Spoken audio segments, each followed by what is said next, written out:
Israeli ബങ്കറുകളിൽ മൃതദേഹങ്ങൾ കുന്നുകൂടുന്നു എന്ന തരത്തിലുള്ള റിപ്പോർട്ടാണ് ഇപ്പോൾ പുറത്തു വന്നുകൊണ്ടിരിക്കുന്നത്. ബങ്കറുകൾ അടക്കം ശക്തമായിരിക്കുന്ന ഷെല്ലാക്രമണത്തിലും മിസൈൽ ആക്രമണത്തിലും ഇറാൻ തകർത്തുകൊണ്ടിരിക്കുകയാണ്. ബങ്കറിന്റെ മേലെ സ്ഥാപിക്കപ്പെട്ട ബിൽഡിങ്ങും അപ്പാടെ തകർന്നു വീഴുന്നു എന്നതിനാൽ ഇതിൻ്റെ അകത്ത് ആളുകൾ കുന്നുകൂടുകയും അതോടൊപ്പം തന്നെ രക്ഷപ്പെടാൻ പറ്റാത്ത വിധം പ്രയാസം അനുഭവിക്കുകയും ചെയ്യുന്നു എന്നത് ഏറെക്കുറെ സ്ഥിരീകരിക്കപ്പെട്ടിരിക്കുകയാണ്. അപ്പോൾ ഈ സർക്കാരിനെ സംബന്ധിച്ചിടത്തോളം അവർക്ക് ഇപ്പോഴത്തെ നിലവിലെ സാഹചര്യത്തിൽ ജനങ്ങളെ സംരക്ഷിക്കുന്നതുമായി ബന്ധപ്പെട്ട കാര്യത്തിന് ആദ്യത്തെ പോലെ ഒരു കൃത്യമായിരിക്കുന്ന നിലപാടുകളൊന്നും എടുക്കാൻ വേണ്ടി സാധിക്കുന്നില്ല. ഏറെക്കുറെ പ്രതിരോധ സംവിധാനം നഷ്ടപ്പെട്ടതോടുകൂടി യുദ്ധമുഖത്തുള്ള ഇസ്രായേലി സൈനികരെ പോലും സംരക്ഷിക്കാൻ സാധിക്കാത്ത വിധം ഇസ്രായേൽ പ്രയാസപ്പെടുന്നു എന്ന തരത്തിലുള്ള റിപ്പോർട്ട് പുറത്തു വരുന്നു.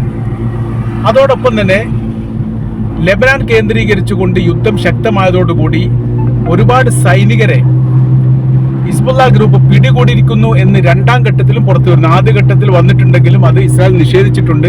എന്നാൽ രണ്ടാം ഘട്ടത്തിൽ ചില സൈനികരെ കാണാനില്ല എന്നുള്ളത് ഇസ്രായേൽ പറഞ്ഞതോടുകൂടി ഇതൊരു യാഥാർത്ഥ്യമാണ് എന്ന് വിശ്വസിക്കപ്പെടുകയും ചെയ്യുന്നു. 1967 കാലത്ത് ഇസ്രായേൽ പിടിച്ച ഭൂപ്രദേശത്തിന്റെ ചില ഭാഗങ്ങൾ ഹിസ്ബുള്ള ഗ്രൂപ്പ് പിടിച്ചെടുത്തിരിക്കുന്നു എന്നും കൂടി ഇതിന്റെ കൂടെ കൂട്ടി വായിക്കേണ്ടതാണ്. ശക്തമായിരിക്കുന്ന ഏറ്റുമുട്ടലുകളാണ് ഇപ്പോൾ ലെബനാൻ ഇസ്രായേലിന്റെ അതിർത്തി കേന്ദ്രീകരിച്ചുകൊണ്ട് നടന്നുകൊണ്ടിരിക്കുന്നത്. ഇറാനുമായിട്ടുള്ള യുദ്ധത്തിലും ലെബനാനുമായിട്ടുള്ള യുദ്ധത്തിലും മുൻപ് കാലങ്ങളിലൊക്കെ വലിയ രീതിയിലുള്ള വിജയം ഉണ്ടാക്കാൻ വേണ്ടിയിട്ട് ഇസ്രായേലിന് സാധിച്ചിരുന്നു. ഇസ്രായേൽ രാജ്യത്ത് ഏകദേശം 70% ബങ്കറുകൾ സ്ഥാപിക്കപ്പെട്ടിട്ടുണ്ട്. 1980 കാലഘട്ടത്തിന് ശേഷം ഏതൊരു നിർമ്മാണ പ്രവൃത്തി നടക്കുകയാണെങ്കിലും ബങ്കറുകൾ ഉണ്ടാക്കണം എന്നുള്ളത് നിർബന്ധമാണ്. അതിന് പുറമെയായി പബ്ലിക് മേഖലയിൽ സർക്കാരിൻ്റെ നേതൃത്വത്തിൽ തന്നെ അല്ലെങ്കിൽ സർക്കാരിൻ്റെ മേൽനോട്ടത്തിൽ പബ്ലിക് ബങ്കറുകളും സ്ഥാപിക്കപ്പെട്ടിട്ടുണ്ട്. രണ്ട് തരത്തിലാണ് ഇസ്രായേൽ ജനങ്ങളെ ഇസ്രായേൽ ഗവൺമെൻറ് സംരക്ഷിക്കുന്നത്. അതിലൊന്ന് ഈ പറയപ്പെട്ട ബങ്കറാണ്. രണ്ടാമത്തത് അയൺ ഡോം പോലെയുള്ള പ്രതിരോധ സംവിധാനമാണ്. എല്ലാ കാലത്തും അയൽ രാജ്യങ്ങളുമായി സംഘർഷത്തിലേർപ്പെടുന്ന ഇസ്രായേലിനെ സംബന്ധിച്ചിടത്തോളം അവരുടെ പ്രതിരോധ സന്നാഹങ്ങളും ശേഷിയും വലിയ രീതിയിൽ അറിയപ്പെട്ടതാണ്. അപ്പോൾ പ്രതിരോധമായ രീതിയിൽ മറ്റുള്ള രാജ്യങ്ങൾ ആക്രമിക്കുമ്പോൾ പ്രതിരോധിച്ച് നിർത്താൻ വേണ്ടിയിട്ട് ഇസ്രായേലിന് സാധിക്കുന്നു.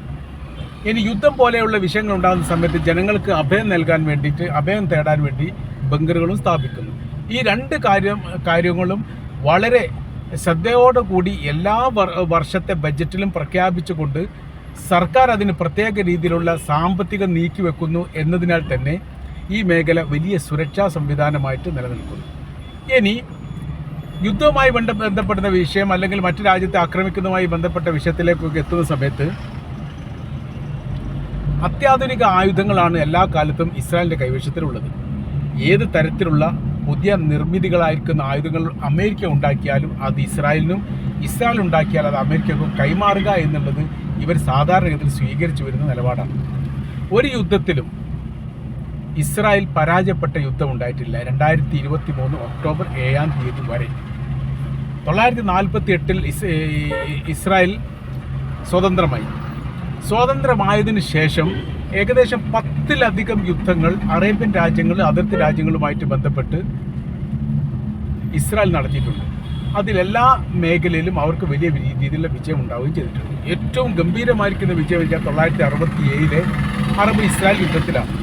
അത് വലിയ രീതിയിലുള്ള വിജയം തന്നെയാണ് അവർക്കുണ്ടായത്. അതോടുകൂടി തന്നെ ഇസ്രായേലിൻ്റെ ശക്തിയും സംഘബലവും സൈനികപരമായിരിക്കുന്ന മുന്നേറ്റവും ലോകം അംഗീകരിക്കപ്പെട്ടു. അതോടെ അവർ ആയുധ നിർമ്മാണങ്ങൾ ആരംഭിച്ചു, ആയുധ വിൽപ്പനകൾ ആരംഭിച്ചു, പ്രതിരോധ സംവിധാന നിർമ്മാണങ്ങൾ ആരംഭിച്ചു. ലോകത്താകമാനമുള്ള രാജ്യങ്ങളിലുള്ള ആയുധങ്ങൾ എത്രത്തോളം ശക്തിയുള്ളതാണെന്നുള്ളതും എത്രത്തോളം പ്രതിരോധ ശേഷി ഉള്ളതാണ് എന്നുള്ളതും കൃത്യമായ രീതിയിൽ മനസ്സിലാക്കിയ ശേഷം അതിനും അപ്പുറമുള്ള പ്രതിരോധ സംവിധാനങ്ങളും ആയുധങ്ങളുമാണ് സാധാരണഗതിയിൽ ഇസ്രായേൽ നിർമ്മിക്കാറുള്ളത്. അപ്പോൾ ഇപ്പോഴത്തെ ഒരു വിഷയം എന്ന് പറയുന്നത് ഇറാൻ എന്ന് പറയുന്ന രാജ്യത്തെക്കുറിച്ചും അതിൻ്റെ സൈനികപരമായിരിക്കുന്ന ബലത്തെക്കുറിച്ചും കൃത്യമായ രീതിയിൽ പഠിക്കുന്ന കാര്യത്തിൽ ഇസ്രായേൽ പരാജയപ്പെട്ടു. അവർ സാധാരണഗതിയിൽ ഒരു ലെബനാൻ പോലെയോ യമൻ പോലെയുള്ള ഒരു ചെറിയ രാജ്യമാണ്, അല്ലെങ്കിൽ ചെറിയ സൈനിക ബലമുള്ള രാജ്യമാണ് എന്ന് ഇസ്രായേൽ കരുതി. ഇറാൻ ആണെങ്കിൽ അവർ നിർമ്മിക്കുന്ന ആയുധങ്ങളെക്കുറിച്ചോ അതിൻ്റെ പ്രഹരശേഷിയെക്കുറിച്ചോ ശക്തിയെക്കുറിച്ചോ ലോകത്തോട് വല്ലാതൊന്നും പറഞ്ഞിട്ടില്ല. 10 വ്യത്യസ്ത മിസൈലുകൾ നിർമ്മിക്കുന്ന സമയത്ത് 1 അല്ലെങ്കിൽ 2 മിസൈലുകൾ മാത്രമാണ് പബ്ലിക്കിൽ അവർ പ്രദർശിപ്പിക്കാറുള്ളത്. 8 മോഡൽ മിസൈലുകളും അവർ രഹസ്യ കേന്ദ്രത്തിലേക്ക് മാറ്റുകയും അതിനനുസരിച്ചുള്ള നിർമ്മിതികൾ അവർ ഉണ്ടാക്കുകയും ചെയ്യുന്നു.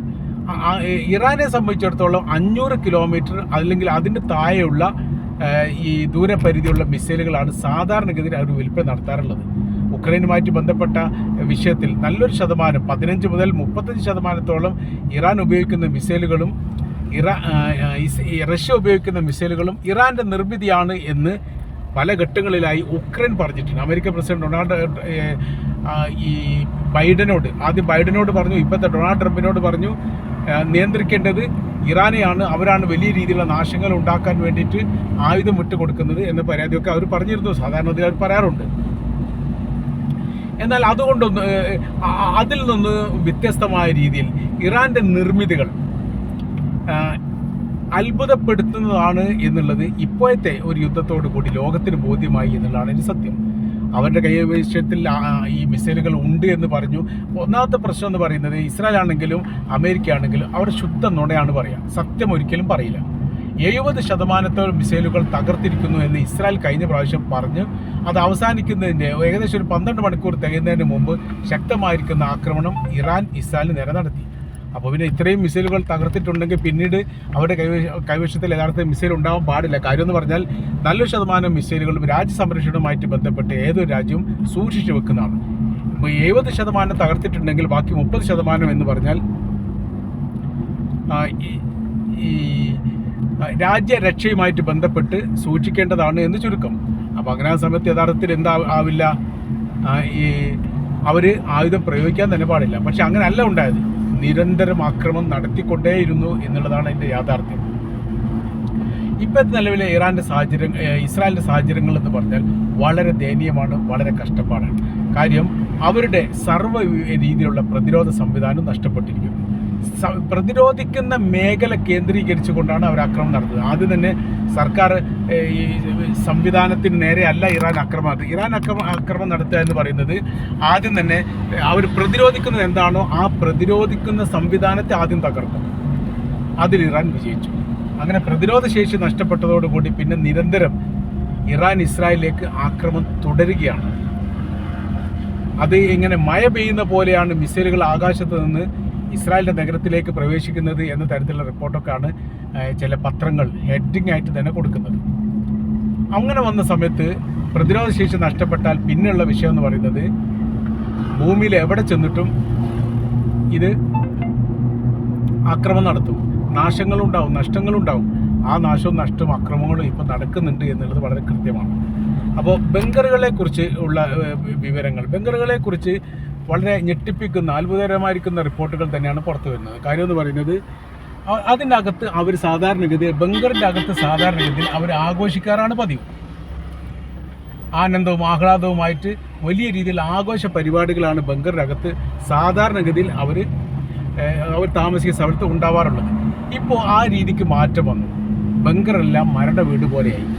ആരും പരസ്പരം മിണ്ടാൻ പറ്റാത്ത രീതിയിൽ, കാര്യം ഏത് സമയത്തും മരിക്കും എന്നുള്ള ഒരു ഭയം ഇസ്രായേലിന് ഉണ്ടായ തരത്തിലാണ് ഇപ്പോൾ അവരുടെ ഭാഗത്തു നിന്നൊക്കെ മനസ്സിലാക്കാൻ വേണ്ടി പറ്റുന്നത്. ഇതൊക്കെ വളരെ പ്രാധാന്യത്തോടു കൂടിയാണ് ഈ വിഷയങ്ങളൊക്കെ ഈ പടിഞ്ഞാറൻ മീഡിയകളും മിഡിൽ ഈസ്റ്റ് മീഡിയകളൊക്കെ റിപ്പോർട്ട് ചെയ്യുന്ന. കാര്യം എന്ന് വെച്ചാൽ ഇതുവരെ ഇത്രയും കാലത്തിൻ്റെ ഇടയിൽ കേൾക്കാത്തയും അറിയാത്തയും സംഭവങ്ങൾ പലതും ഇസ്രായേൽ ഇപ്പം നടന്നു വരുന്നുണ്ട് എന്ന് പറയുന്നത് നിസ്സാരമായിരിക്കുന്ന കാര്യമൊന്നുമല്ല, ഗൗരവമുള്ള കാര്യമാണ്. അപ്പോൾ അവരുടെ ഓരോരോ മിസൈലിൻ്റെ രീതികൾ നോക്കുന്ന സമയത്ത് ഏറ്റവും ശക്തി കുറഞ്ഞ മിസൈലുകളാണ് ആദ്യ ഘട്ടത്തിൽ ഇറാൻ പരീക്ഷിക്കാറുള്ളത്. യുദ്ധത്തിന് 2 രീതികൾ പിന്തുടരാറുണ്ട്. അമേരിക്കയും ഇസ്രായേലും പിന്തുടരുന്നത് ഏറെക്കുറെ ഒരേ രീതിയാണ്. ഇറാൻ നേരെ ഓപ്പോസിറ്റാണ് ഇറാൻ്റെ നിലപാട്. അഥവാ